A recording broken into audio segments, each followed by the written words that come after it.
How's it going? Hi, good morning. I'm doing well. How are you? I'm doing all right.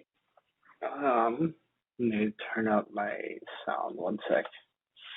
All right, maybe that will be louder. Cool. Just kind of curious. Can you say something real quick? Yeah. Do you hear me all right? Yeah, that's better. Cool. Uh, Perfect.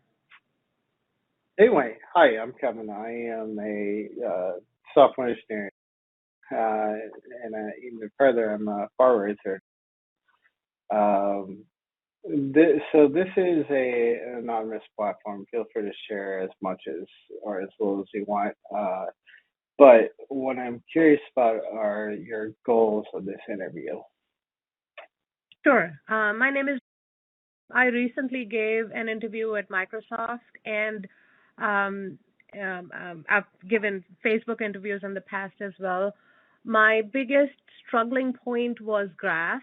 So they asked me two graph questions. One was a basic depth first search, and the other one was count the number of islands in a grid, m by n grid.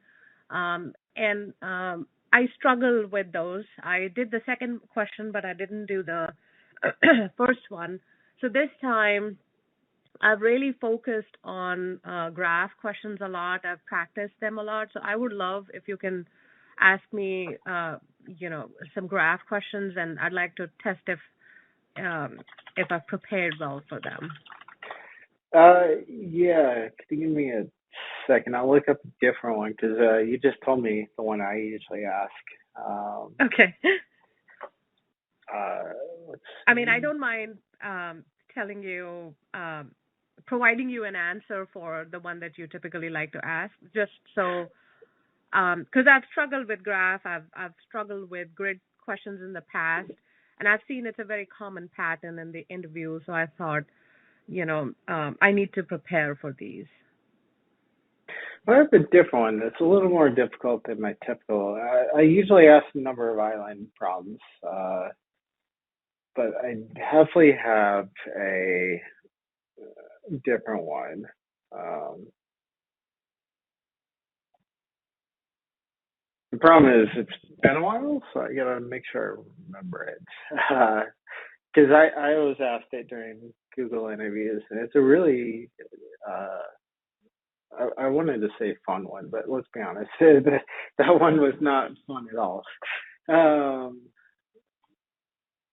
because yeah, if you want to dive into, well, I look up a different one. If you want to dive into the number of island prompts, uh, if you want to see if you get feedback on that. Sure. Do you mind giving me just a grid? Yeah. So, do you have a coding language you want to use? Okay, Yeah, cool. I switched it to Python. That's not how you do this. I think it's that. Um,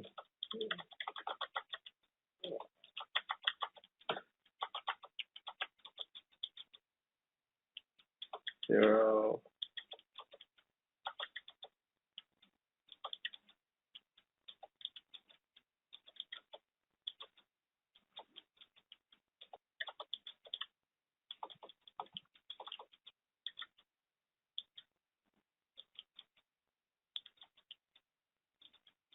And then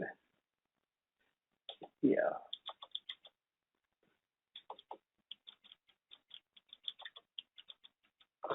yeah. There's a grid for you. Totally made up, but that'll work.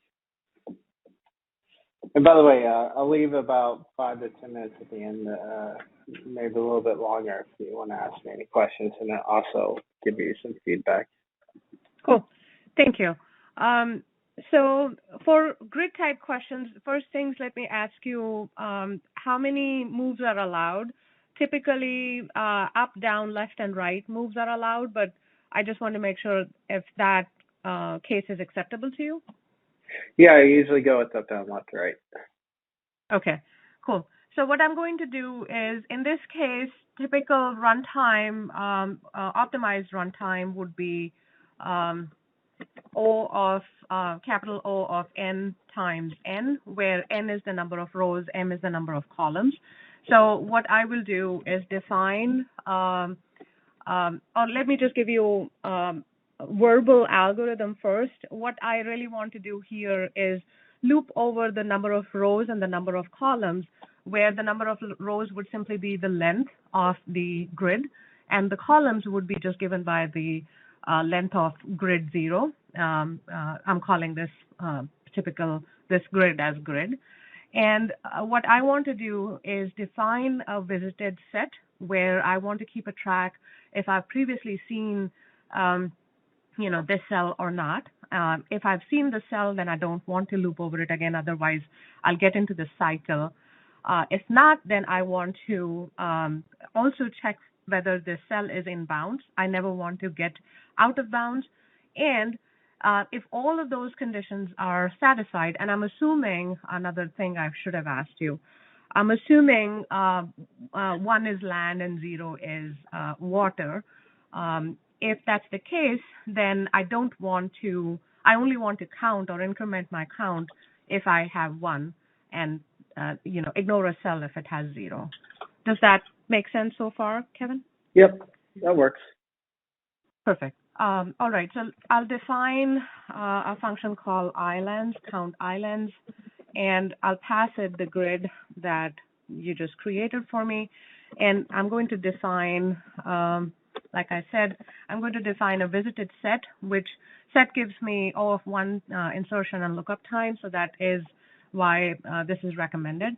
And I'm going to, like I said previously, loop over the rows and columns. So for R in range of length of grid, and similarly for C in range of the length of grid, but this time now I'm going to use the 0th column. That's going to give me the number of columns.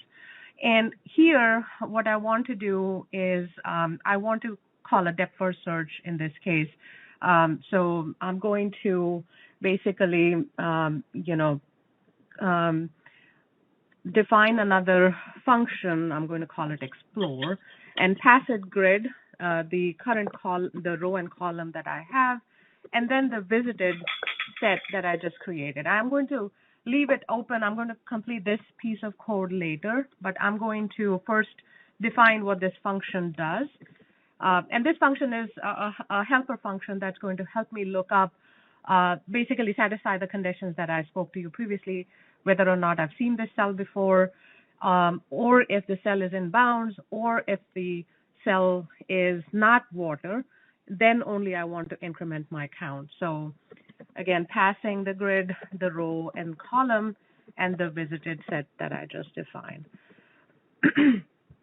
So for visited set, what I want to do is I want to define a tuple, which is going to just contain R and C, which is the row and column. And I'm going to say if position in visited, then I don't want to, loop over it. So I want to just simply return it at this point. Then I want to check if this particular cell is in bounds or not. So I'm going to just define a variable called row in bounds. And here I want to check, so it should be, the R position should be between 0 less than equal to R less than equal to the length of the grid itself. This is an acceptable, then I know for sure I'm in bounds for row. Similarly, I want to define column in bounds the same way, exact same thing.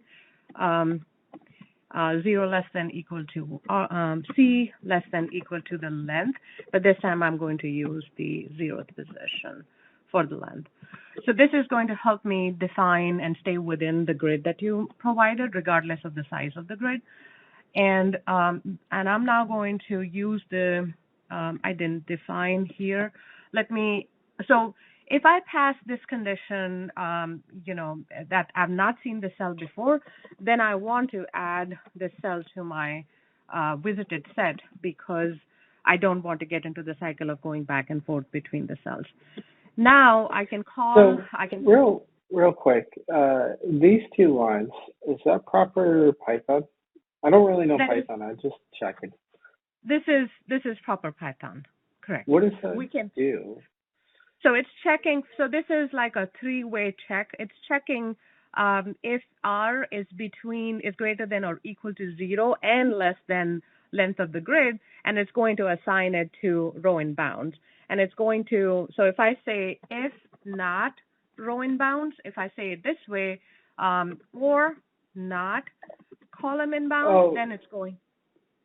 so it's a Boolean except for if it's true. Correct. Okay, that's kind of cool. Oh, thank you. Thank you. Um, Well, thank you. that's not a, I'm not used to Python, so I'm not used to being able to do that. Okay, cool. I'm excited. You just pumped me up a little bit. All right. So so if this is the case, if row is not in bounds, column is not in bounds, or sorry, where am I typing? Or my grid at this cell of R and C, if this is equal to water, so if this is equal to 0, then I simply want to return at this point. I don't want to go any further because none of my conditions are satisfied. Now, however, if I still continue, if that's not the case, then I want to um, define, call the depth first search. So call this function again, explore, and pass the grid again. And I'm going to do up, down, left, and right. So if I go back up here and, maybe start typing here, these are my number of rows, and, in the downward direction. In the leftward, from here, this is the number of columns. So columns will be, I know I'm not typing right on top, but columns will go from 0, 1, 2, and so forth. Similarly, row will go from 0, 1, 2, and downward. So this will be 0, 1, 2, and so forth. So if I increase R by 1, I'm going downwards. If I decrement R by 1, I'm going upwards. Similarly, the case for columns. So I'm going to call the depth first search, and I'm going to call the same function I defined 4 times, and I'm going to say R plus 1, C, and then pass the same visited set that I defined. This is, I'm looking in the downward direction. Same thing, I'm just going to copy. Same thing for upwards, just have to decrement R. So this is now looking upwards. And if I call the function one more time, get rid of R plus 1, but increment columns, now I'm looking at the right position and do the same thing one last time. Then and decrement the column by 1, then I'm looking at the left position. And in this case, if I have called all my functions, I mean, my depth first search 4 times, looking in all the directions that I just wrote, if I get to this point, I want to return true at this point. And here, just because I want to make sure I pass the same data type in this regards, this is going to be Boolean. So I want to say Boolean false here. If this returns true, then I want to come back here and finish my piece of code here. So if this returns true, if this function returns true for me, then I want to increment the count. So let me just define another variable called count. And if this returns true, then I want to increment my count. And at this point, I just want to return the number of count. This should give me the number of islands. And yeah, I think this is it. This should give me the number of islands in the grid that you provided. So it definitely seems like you have worked on this. So great job there. I have a few notes, and then I want to move on to a different question. So first one is, you don't have to use a visvid set. In fact, what I would do is just override the 1 and make it a 0 in the original array or the original grid. So that makes sense. So as you traverse, you would just change the 1s to 0, and that's your visited. I gotcha. Okay, sure. We can do it that way too. Well, that saves space. So that's a talking point where you could say, hey, in order to save some space on the visited node, I would or Gotcha. visited grid, I will just change 1 to 0 in the original grid. So that's a good thing Gotcha. to say. Okay. I That's one thing I recommend. Another one is this is kind of weird. I would just eliminate the returns and then here just say if grid at row column is equal to 1. Oh, what I want here. Then explore and then just add the count. I would personally do that. I think what you had works, but I like this way better of saying, hey, only traverse down if it's there, because you get all the way to here before you ever check if it's equal to 0. And here you could just say if it's a thing, then traverse. I gotcha. Another thing I would do is I would focus on clean code, writing more readable code. So like using 4 row in range and 4 column in range. And then Explorer might make sense, yeah. POS, I would do current position. I would do visited grid or something. Row and bounds, I would change that to be more readable. Things like that. Gotcha. Using a separate function was great. I'm glad you did that. Although I'm not really sure how you would do that. You would do it iteratively if you didn't use a separate function, but good job on that. Yeah, I think it's pretty obvious you practice. These are minor things, and I would have asked about it hint-wise, but yeah, I think you definitely did a lot of work for this, so nice job. Thank you. Thank you. Any quick questions before we move to another question? No quick question, but I'm really tempted to clean up my code with your suggestions. Do you mind if I take a few minutes to do that? Oh, we can, yeah. So you asked me to define for more readability row and column. That's one. One note I would also do real quick. Here, instead of grid 0, just for safety's sake, I would have done grid row. And same thing Gotcha. down here. Gotcha. Sure. Just in case they're different lengths. Gotcha. Sure. Makes sense. Thank you. So what you're saying is define, let me do this. And you're saying I do all of this code without even coming to this point. So I'm going to, get rid of this piece here. And wait, go back. Sorry.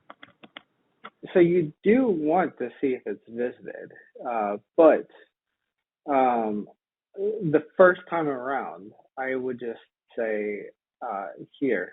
I would just say, okay, on the first time, just check if it's equal to 1. I see. And then every other recursive call, you do want to check if it's visited or not. But I got you. Yeah. Okay. Cool. So let me just do this then, just for the sake of. Cool. Thank you. Yeah, and again, these are very minor. These are not things I would say, oh, well, I'm going to fail so-and-so because of this. This is kind of like, okay, this is not as clean, but it's fine. Okay, cool. Thank you. Sure. Okay, I don't have any more questions. Yeah, I think. Cool. All right, yeah, great job. I want to... Yeah, let's just do this. That way you can go back later and look at your code if you want. You know what a binary search tree is, right? Yes. Okay. This is kind of my step-up question. A binary search tree, by definition, it says that the top element, or you have a node.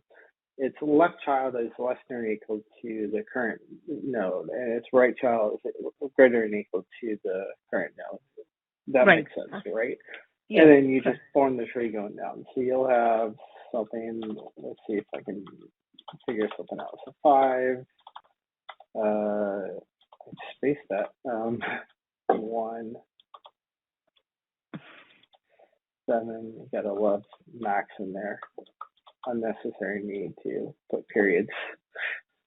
No worries. 3 and 6 and 8. That's a binary search tree, right? That is a binary search tree, correct? Yep, cool. And then if I change something to this, it would not be a binary search tree, right? Correct. Because Cool. I have 4 to the right of 5, which is incorrect. Yep.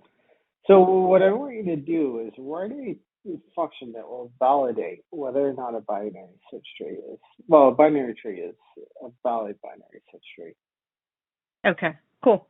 So in this case, my approach is going to be basically obviously define a class that is going to take the input that you have given me. And the approach is going to be to basically come up with a simple list that is going to contain, I'm going to go over either with DFS or BFS, go over the entire, all the roots, starting from the root to the left and the right child, to the left and the right children, append to that list and check if the list is in the increasing order.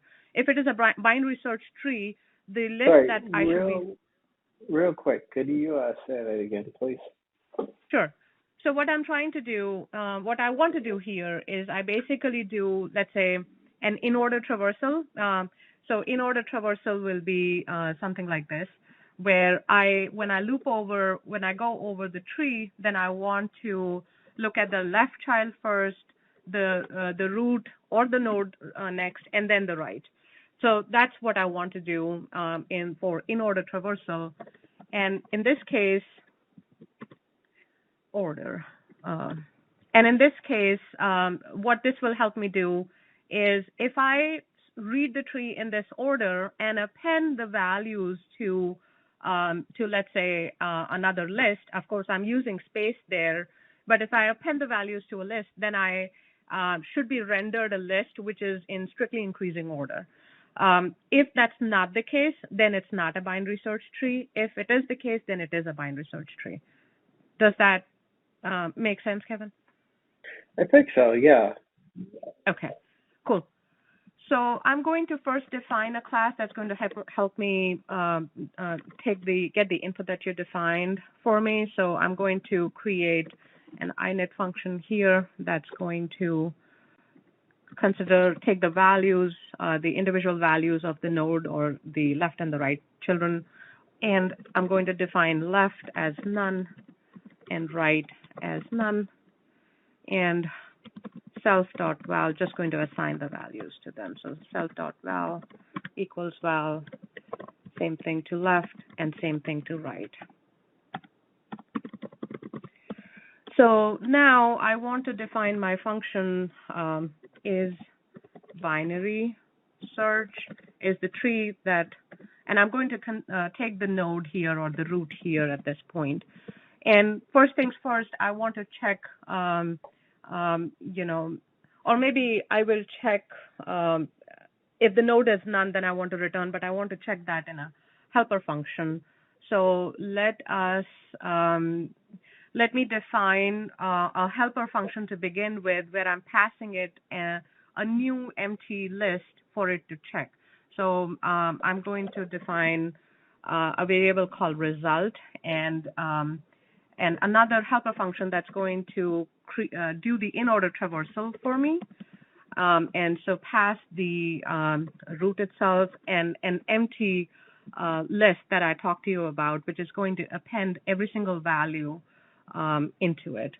And I will complete this piece of code once I've finished writing the helper function. That will just give me, because I've not memorized, it will just give me better idea about what I need to do. Sure. In order traversal, and I want to pass it the root itself, and then the result, the empty set that I'm passing it. And here, first things I want to check if the node is none, then I want to return at this point. I don't want to go any further. Pardon me, not node, this is the root. And at this point, what I want to do is essentially do a depth first search and call in-order traversal over and over again. So I want to, like I mentioned, left, root, and right. That's the in-order traversal order. So I will call my function again, and I'm going to now call it on root.left and pass the result again because I need to complete my function. And then here I want, because now I'm going to be at the root level, so I want to then result.append to, I apologize, result.append, and then I want to add root.val at this point and do the depth first search one more time on the right child. So root.right and pass my result again. And this, at the end, I want to return the result that I just created. So this is the helper function that's going to help me define, help me append all the values that you just provided into here. So ideally, what I should be expecting back from the result, let me just write it here. Based on the code that I just wrote, result should be equal to, because it's starting from left, it's going to, there's no left child to 1. And the root.val in this case is 1, so it should start with 1. The next should be root.right, so right should be 3, so 3 should be appended. Then it needs to come back to the top here, and 5 should be appended. And then it'll come back to the left again. So left is going to be 4, and coming back to the node, node in this case, so 7 should be appended. And because there is no right to 7, that nothing's going to be appended. This is what I expect from my result. And you can clearly see, based on the logic that I created, I want this result output to be in strictly increasing order. The moment I see this 4 less than this 5, or any value, the next value less than the previous value, then I don't have a binary search tree at that point. So, and now that my helper function is complete, I can go ahead and sort of loop over the result that I just created, without even knowing what the length of the result function should look like. Is it making sense to you, Kevin, so far?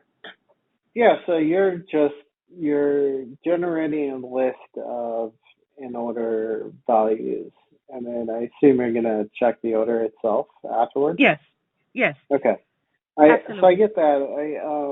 What if we, I get what you're trying to get at. It's probably pretty easy to finish that. What if we wanted to do this in place without extra memory? Yeah, without extra memory, then in that case, I am looking for, then I want to increase my depth first search in a different way. I can do it in memory without using an extra space by saying anything to the left should start from, let's say, node, the root value is allowed to take anything from -infinity to 5. And this next one right here is allowed to take anything from -infinity but less than the root itself. Similarly, and so on and so forth. On the left, you are always allowed to take any value as long as you're checking for binary search. You're allowed to take any value from negative infinity, only less than the node itself. And similarly, for right, you're allowed to take any value at the top level from the root itself to infinity. So it's just the opposite. But when you get to this point, you are allowed to take anything greater than the root itself, um, and all the way to infinity. And the same concept is going to continue to the left and the right itself. So if I have to, this is the part that I may not be very good at. I just need to, um, so if I need to do that, then I want to define, I'm going to still use the depth first search, the recursive depth first search that I defined, the function. However, I want to define a variable called maximum, and in root, in Python, I can define something like this. And minimum, so two variables are defined, which is going to let me give the lower edge and the upper edge for the root itself. So when I'm calling the root, then I want to, because I'm doing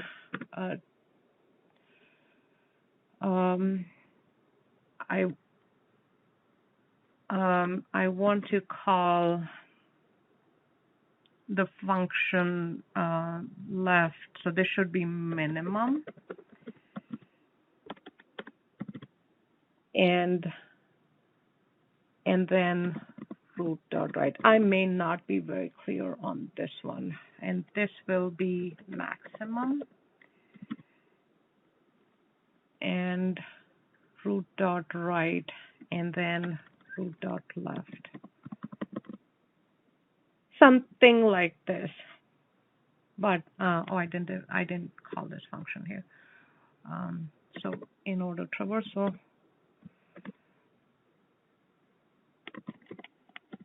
root, and I need to get rid of this.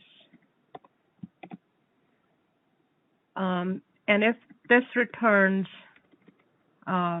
true, then I should simply return true at this point. I may be a little hazy on this concept here. I'm a little confused by your recursive calls.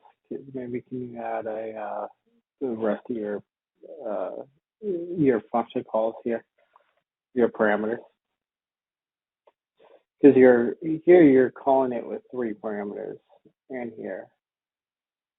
So what are these parameters?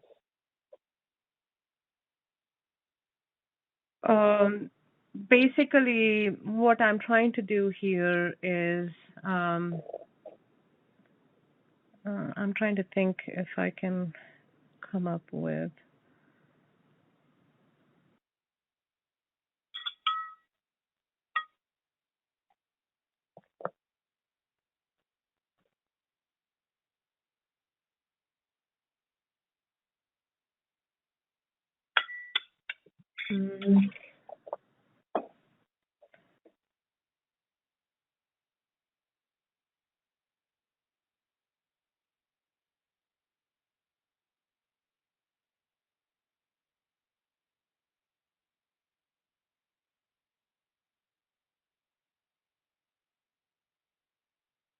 Basically, what I want to do, and I know I'm not doing a good job here.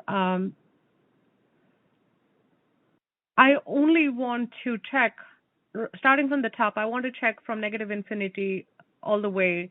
This root can take anything from negative infinity to whatever value it has, and on the left of it, anything again from negative infinity. So the lower bound is going to be negative infinity, but the upper bound is going to be defined by what the root value is. So the upper bound must be less than 5. Similarly, Right. to the right of it is going to be, the lower bound is going to be defined by the root itself, which is 5, and the upper bound is unbounded, so it's going to be infinity, which is why I defined these two values. But I am quite clear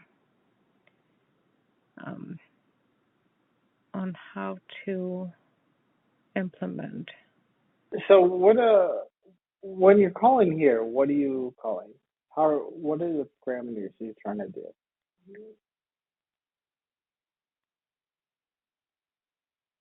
Oh, that's right. I am not. Okay, yeah, that's not correct. I just realized I need to check. Um, I need to check if my left is if the node is less than the right and greater than the left. I need to check on that. So let me fix this part here. Okay. Let me just okay. So let me check right here. If root is none, then return. And first things first, I need to check if my um, no dot val or root dot val is less than the left, no, greater than the left and less than the right. So I'm going to say if not, root dot val is greater than my left, and new root dot val is less than the right. Then I want to return at this point or return false. Actually, an empty tree is also a binary search tree, so I want to return true at this point. So that is that. Identifying left and right. So let's define left and right.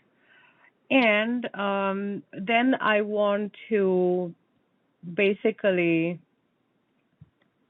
check for the condition I talked to you about, the lower bounds and the upper bounds. So I want to, I'll define another helper function. So let me just get rid of this one here. We don't need this anymore. I'll define another helper function, but let me finish this piece here. So return and call the other helper function, which is, I'm going to call it is BST. That's going to be my helper function. And there I want to pass the left child, then the left itself, and then the value of the node itself. And I want to do the exact same thing for the right side. So I want to call the function again and do the same thing on the right side. So node.right. This is going to be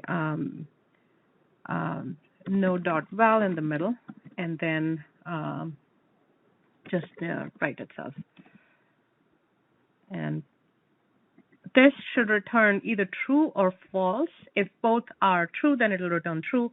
If any one of them is false, then it'll return me false. So now let's define the helper function. So is BST, that's my helper function. And this is going to take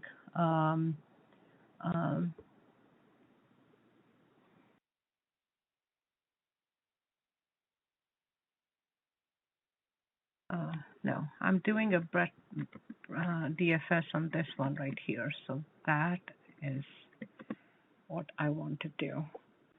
And this is my helper function itself, and this is my main function where I pass the root itself, and here I want to call the function. So is binary my helper function, and then I want to pass the three values that I have. So for the left bound, I am going to pass the variable that I defined, which is the previously defined, which is the negative infinity. And for the right bound, I want to define the variable, or without defining a variable, just passing the upper limit, which is the infinity. And if this returns true, then return true. Otherwise, return. So silly question. Why are you asking if this returns true, then return true, otherwise return false? instead of just saying return this. Yeah, that's a good point. I can thank you. Yeah, didn't occur to me. I can just simply say whatever the the the true value of this function is, return me that value. Correct. Yeah. So I get a question. Do you understand what is going on here?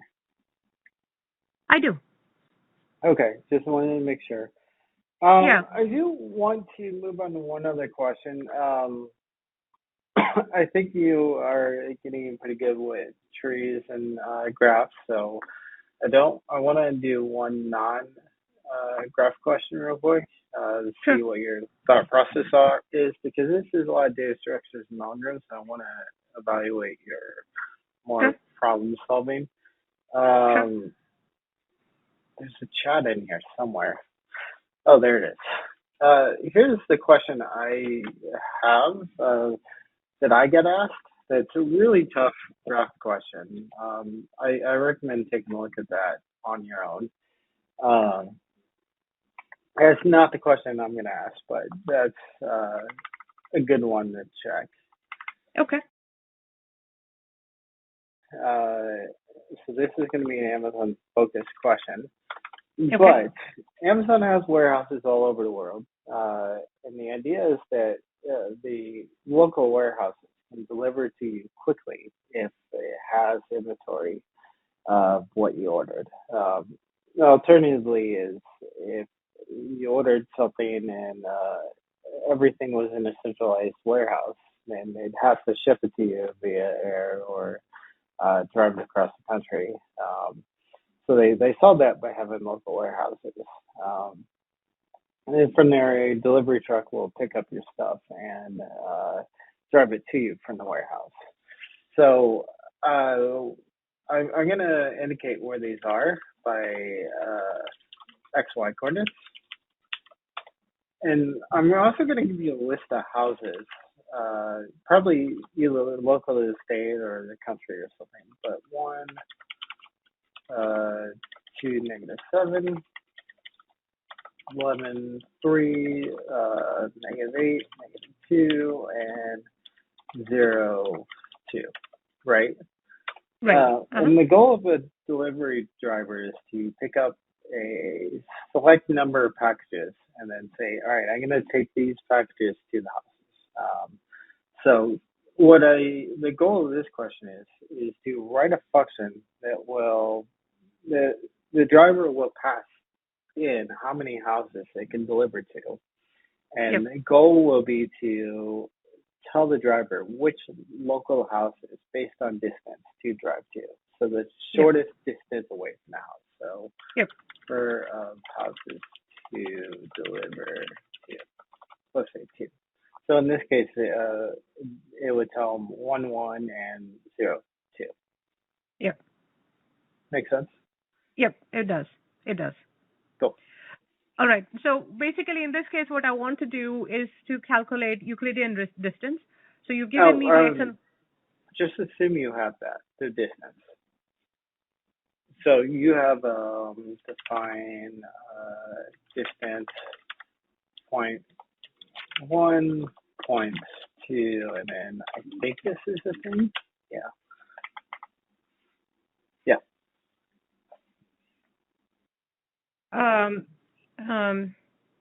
So the Euclidean distance is already there for you, so you don't need to write it.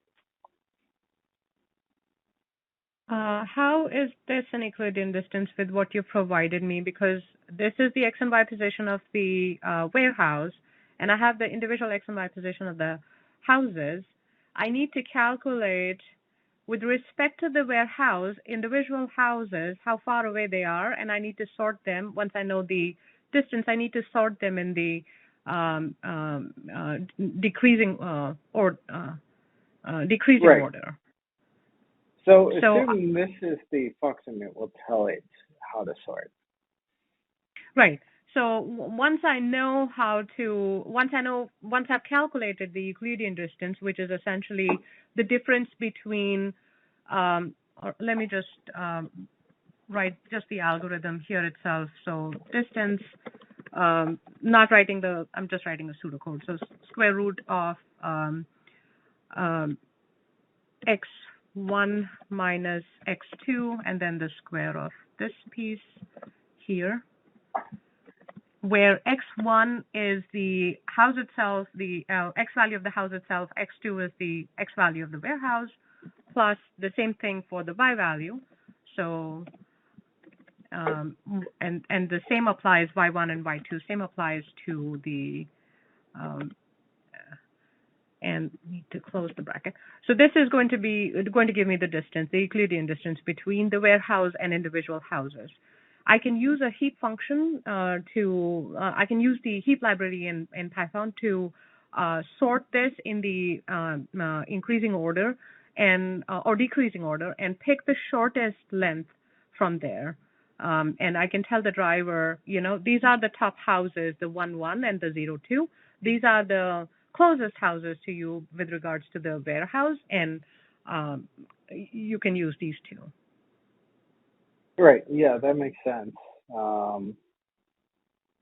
Okay.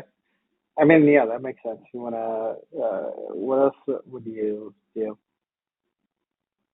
Not what else would you do? Any other thoughts to that before you would start running code?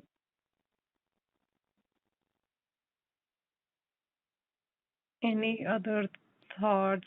Could you give me a hint if I'm missing something here, please? Yeah. So I'm curious. Well, first of all, it sounds like you're using a heap to keep track of all the elements, right? Right. So are you sorting on? You're sorting based on the heap, right? So are you keeping track of? Are you doing like a min heap or? Yes, I'm going to do a min heap because min is going to give me the minimum at the top, and so it's basically a sort of a tree type structure, which is going to give me the minimum distance at the top and then the farthest at the bottom. Okay. You want to implement that?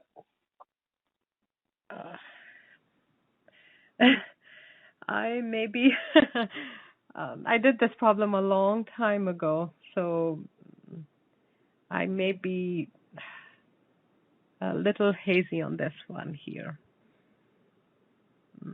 Okay, so this question really wasn't about the code anyway, so I wanted to see what your thought process was. I'm curious, overall, I'd say we could probably end the coding portion here and we could get to feedback if you're comfortable with that. Yeah, of course. Cool. Can you give me, well, first of all, what did you think how this interview went? I think I've come a long way, to be honest with you, Kevin. This is my 5th interview at interviewing.io. Earlier interviews, the interviewer had to help me a lot. I couldn't even code any problem they would pose at me. So this is the first time, at least I've coded 2 of the problems in front of you with minimum help from you. Of course, you've given me hints and stuff like that, but or you've given me suggestions on how to improve the code. But at least I've come to this point where I can, if you pose a question, I can code. And I have a thought process around how to approach a problem. I may not, like the last one, I didn't code it up for you, but at least I understand what the problem is, and I can come up with a thought process for it. So real quick, can you go over what your thought process usually is for approaching a problem?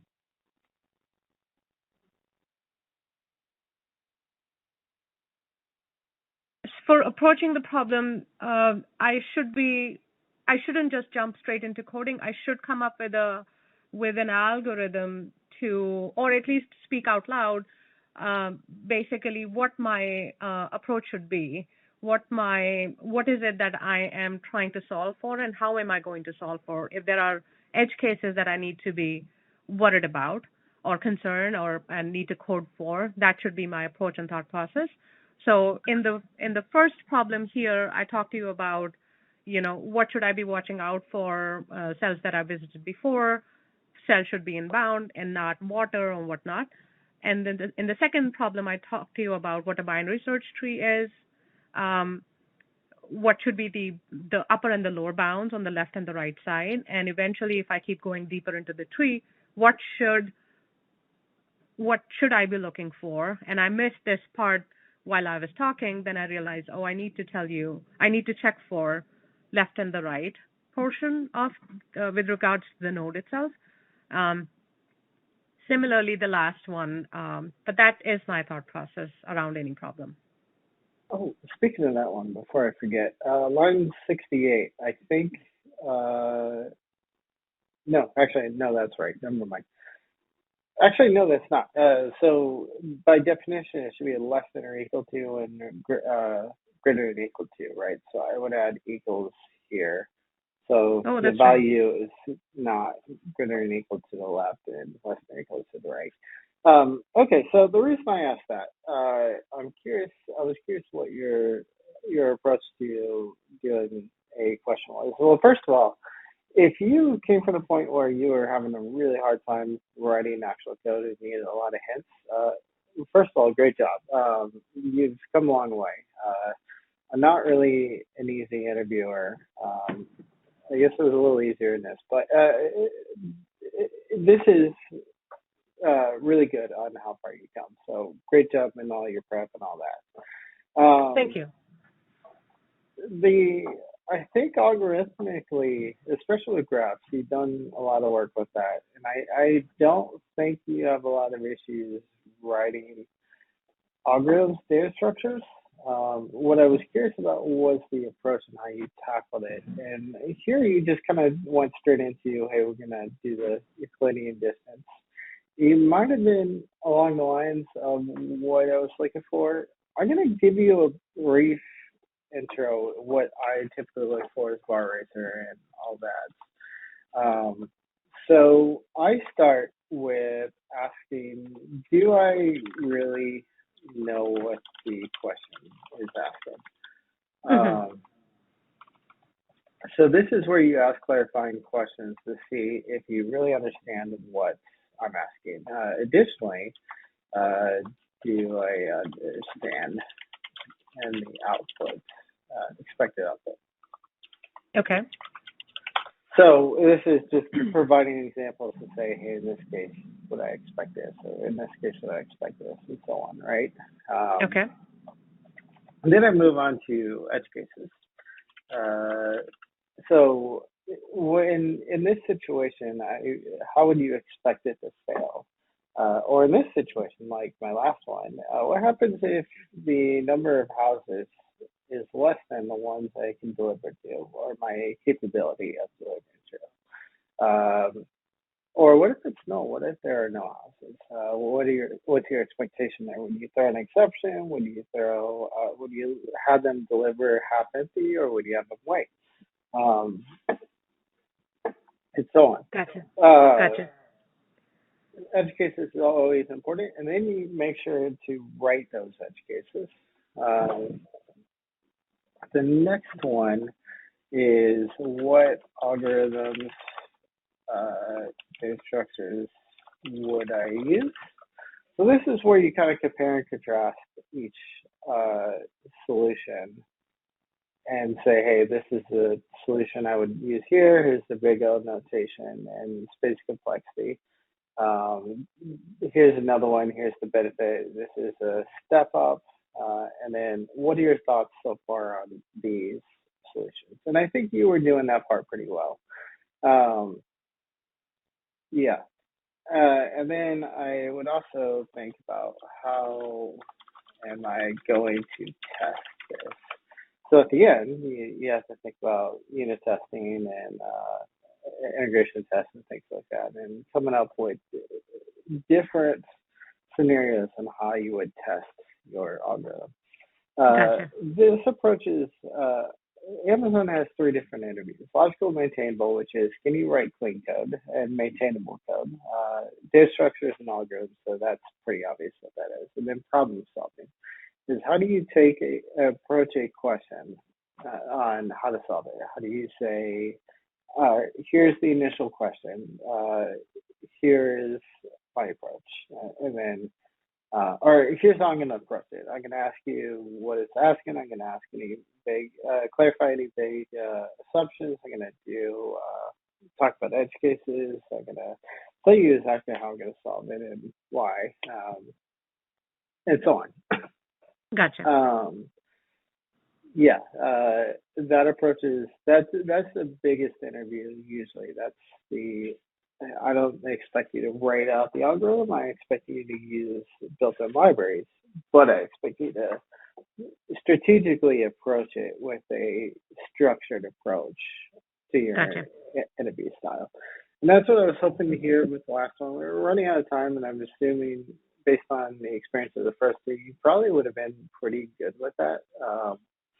What what I think happened, I kind of threw you off by saying, "Hey, assume the distance function is already done for you." Um, so a lot of people get caught up in how to write Euclidean distance. That's like college math or high school math that people haven't seen in years. Mm-hmm. So I like to just tell people, "Hey, don't worry about uh, writing out the math formula. Just assume that part exists." Gotcha. So I think I tripped you up there. And then it kind of went a little bit downhill from there. I think you needed to work through this part to move on to the rest. I don't know if you have any thoughts on that. No, I agree. I needed to. This part was a little rusty for me. I haven't used I heaps in a long time, so yeah, I needed to. I need to spend some time on it. This part was a little rusty. Yeah, I agree with and you. then And cool. would you Yeah. mind, just for my understanding purposes, what are the edge cases that I need to be conscious of here? So the biggest one is what happens when houses is null and empty. Gotcha. The other one is what happens when I have more houses to deliver to, or sorry, less overall houses than the capability of the truck. So what happens if this was like 11? Um, Gotcha. and you ask, all right, what you ask the interviewer, all right, what is the customer or what would the delivery truck be expected to do in this case? Um, Mhm. so you think about the customer's experience in the event of uh, the edge case here. And this is something like I'd say, well, what would you think we do? Would you want to deliver with a half empty truck and be less efficient, or would you want to wait? Would you tell the driver, hey, let's wait until we have more houses? Mhm. Another one is when the number of houses is equal to the houses. Why bother going through the whole algorithm if it's just equal? Um, yeah, you would in that case you Sure. just say, hey, if it's equal to the number of houses, just return houses. Because Gotcha. notice I Gotcha. didn't ask you to sort; I just asked you to give the list. Um, so that would save a bunch of time. Yeah, makes Those sense. are the ones I usually look for. Um, one thing I got a little confused on is you said, hey, we're going to sort this and return the K, right? Which makes sense. And then you immediately move to heaps, um, which is not sorting. That's a different thing. It works. There was less of a transition there than I Gotcha. expected. Um, Gotcha. Max heap, by the way, is the more efficient one that I would ask you to get to. But Which one did you say? max heap. Max So heap. I see. uh, I see. if you, it's more efficient if you only keep track of the K lowest elements as you go. So Mhm. instead of having a list, a heap of size n, you would only have a heap of size k. And then if the heap is full, then you would say, all right, if the current element's distance is less than the maximum of the heap, then pop it off and replace it with this one. And at Gotcha. the end, you just you return the heap elements. Um, yeah, that's the more efficient one. So heap in that case is the step up, which is great. Um, yeah. Um, So, one thing I like to mention as well, you didn't do it here. I just like to mention it because I see it so many times. Okay. One of my questions is implement the square root function. And what a lot of people like doing is they say, okay, I can't do negative numbers. So, if the value is less than zero, I'm going to return -1. And the problem with that is the square root function is expecting a return a value. So you just returned a valid option when it's an invalid input, right? So you basically told the user, yep, great, we ran this, here's your answer. Usually I try to tell people, wouldn't you want to throw like an exception? Wouldn't you want to throw like a less than zero exception or something like that? Again, I Gotcha. didn't see any indication that that's what you would have done. I'd just like to share that general, hey, I see this a lot, so heads up, don't do that. It just is a general tip. Do you have any questions? I've thrown a little bit of stuff at you. Do you have any questions or any thoughts on any of this? No, I think you gave me some pretty good talking points and next steps for me to work on, especially the edge cases. Yes, I agree. I didn't think about them. I should have asked clarifying questions. That's something I've read over and over again. I mean, whichever book I've read. But when you're in an interview, I have this, you know, just to this urgency to just to jump to the problem, and I agree. I need to take a step back and think about the problem, especially about the edge cases. So I'll be more careful of that. So in that case, and I've recommended this in the past, why don't you create like a interview skeleton? I don't know if that's the right term, but say, here is the order I'm going to go through this interview and run the interview just like that. You start out, the first thing on your list is, uh, do I understand the question? Let's ask clarifying questions to make sure that I understand what is really being asked, especially what is really being asked. Most questions have a simpler question. Mhm. The square root function, for example, what it's really asking is, can I find a value between 0 and n in Mhm. a sorted list? Mhm. Okay, great. That's a how do I do a binary search, for example, right? So you Right. ask clarifying questions to really understand what it's really looking for. Mhm. Uh, and then, great, I got that. Let's move to the edge cases next. Mhm. Let's talk about edge cases. What happens when it fails? What would the customer expect in those cases, and so on. And then just go down the list. Well, you can just virtually, you could just pull up a list of steps. You're going to go there one at a time, Mhm. and then uh, go from there. And I've even seen someone do this. I told someone this: define. What's the first thing I asked? Count number of islands, grid. I'm making this up. And then they would say, check if grid is not null. Gotcha. Uh, Mhm. call depth first search. Mhm. Or hold on. So loop through rows, Mhm. loop through columns. Uh, check if this position is an island. Mhm. Call depth search. Return count. Gotcha. And then would literally write out in comments in a structured format exactly what they're going to do, and then would go back and then just write the code that did exactly that. Mhm. Most people don't go to that extreme, but it really helps that one person to think about it that way. Um, Gotcha. so when you structure and you follow that structure, chances are you're going to uh, have a lot simpler of a time being able to work through the interview than if you just try to figure out what direction to go on the go. Prep is your friend here. Yeah. the more prepared you are, the more structured your format of the interview is, the better. I like to tell people, and I do it myself, the interviewer doesn't run the interview. You do, as the candidate. Gotcha. If you run it really well and you start in a very structured way and you end in a very structured way, you start with clarifying questions all the way to that list, and at the end you test your code. Hell, even if you write actual unit tests, that really impressed people when I did that.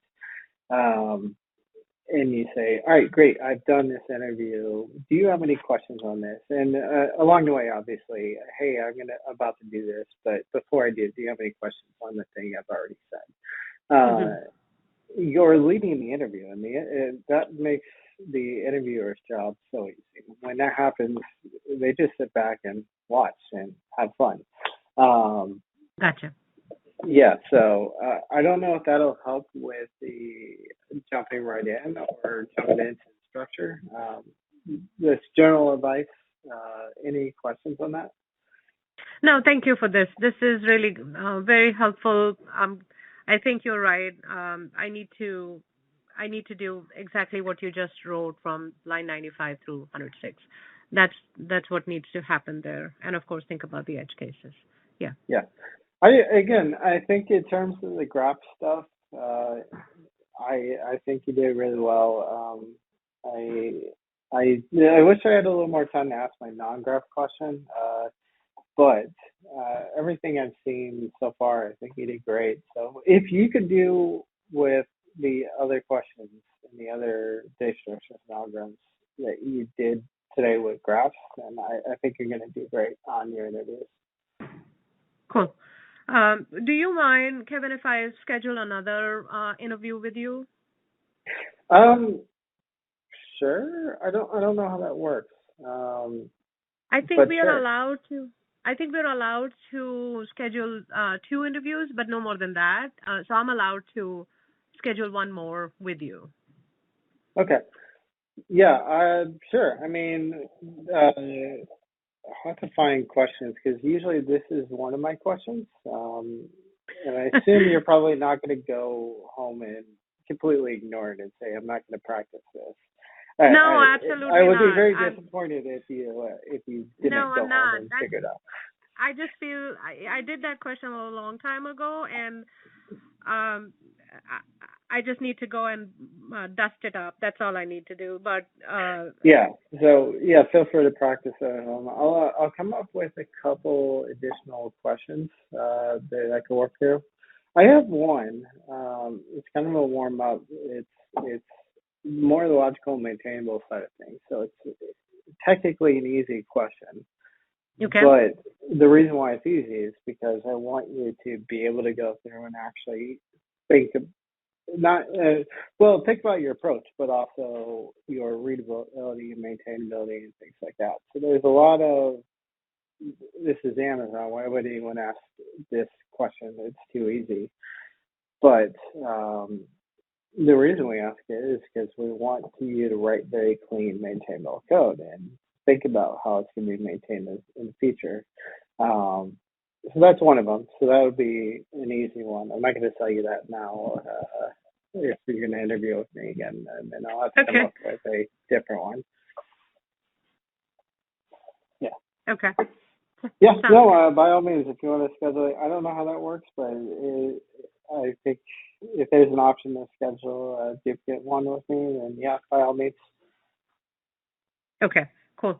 Thank you so much for your time today. Really appreciate all the input, feedback that you provided to me. I will definitely work on these. This is something I need to do. Not asking clarifying questions is something feedback I've been provided before, but I needed to first, I needed to come to a point where I can at least write any piece of code. In the past 4 interviews, I had not done that. The interviewer had to write the code with me, and at least I've gotten to that point, so I definitely call it a progress. Yeah, and I'm curious that that's because you've been practicing graph questions, and I've asked graph questions. I would actually be curious how that works out if it wasn't graph. Yeah, and if you got it to the point where most questions you can start writing a lot of code, then that's awesome. That's a great job. Um, I guess that's where other interviewers come in as well. So I would also say just don't strictly focus on graphs. That's why I wanted to throw in this last question, but we kind of ran out of time.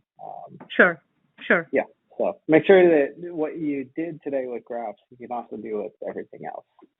Yeah, I will. Thank you. I appreciate that. Cool. Any other questions? Um, would you, as an interviewer, would you, or maybe I'm not ready for the next step yet? Oh, what do you mean? Like for an on-site? Oh, so would I move you on site? Yeah, based on graph stuff, yeah, sure. In fact, if you did this, so if you did this and I asked graph questions, and if you performed this way, I'd actually give you a yes on site. So I would have said, yeah, let's hire. Then again, when it comes to graph questions, in terms of Amazon, that's the data structures and algorithms question. I'm less focused on how you approach the problem versus can you solve the data structures and algorithms. Can you, Mm-hmm. given the question, can you come up with a good uh, solution to the data structure and algorithms? If Gotcha. yes, then I would pass. And in this case, that was true. You came up with a pretty good solution. I think you were a little rusty with the is binary search tree, but I think you eventually got there with pretty minimal help. So Mm-hmm. yeah, no, I would have said let's hire as well. So both Oh, moving thank on you. site and hire. So I think that was great. Um, if this was problem solving, I would be asking different questions, and I don't think I would have said yes, but you would have been really close.